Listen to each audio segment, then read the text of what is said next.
धन्यवाद आदरणीय अध्यक्ष जी।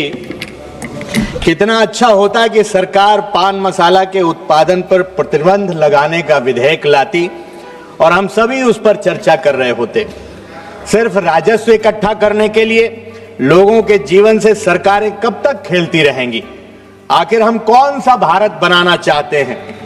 लगा के चोट मरहम की बात करते हो, जहर देते हो, फिर रहम की बात करते हो। विधेयक देखकर ऐसा लगा मुझको कि आप आपदा में भी अवसर की बात करते हो। आज देश के जितने भी पान मसाला उत्पादक हैं, कवि हो क्या भदौरिया जी, कवि हो क्या? वो अरबपति खरबपति बनते जा रहे हैं और उसे खाने वाला आदमी कैंसर जैसी गंभीर बीमारी से ग्रसित होकर समय से पहले ही इस दुनिया से रुखसत हो जाता है। पान मसाला में कांच पीस करके मिलाया जाता है जो गाल में घाव कर देता है और वो कैंसर बन जाता है। सत्ता पक्ष की तरफ से ओपनिंग बैट्समैन आदरणीय जगदंबिका पाल जी को सुन रहा था तो बर्बत सच्चाई उनके मुंह से निकल गई। उन्होंने कहा कि ये विधेयक दुनिया की बिगड़ती अर्थव्यवस्था के झटके से निपटने में भारत की मदद करेगा। यानी राष्ट्रीय सुरक्षा के नाम पर सेस लगाकर डॉलर के मुकाबले गिरते हुए रुपए को आप बचाना चाहते हो। माननीय वित्त मंत्री जी ने कहा कि सेस का कुछ हिस्सा हम राज्यों को स्वास्थ्य जागरूकता के लिए देंगे।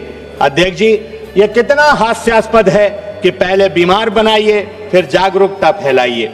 दरअसल ये उपकर सरकार की आर्थिक विफलताओं को आम जन की जीवन की कीमत पर ऑक्सीजन उपलब्ध कराना है। आप कभी स्वच्छ भारत उपकर, कृषि उपकर, शिक्षा उपकर लगाते हैं, परंतु सीएजी कहता है कि शिक्षा स्वास्थ्य उपकर के लाखों करोड़ रुपए खर्च ही नहीं किए गए।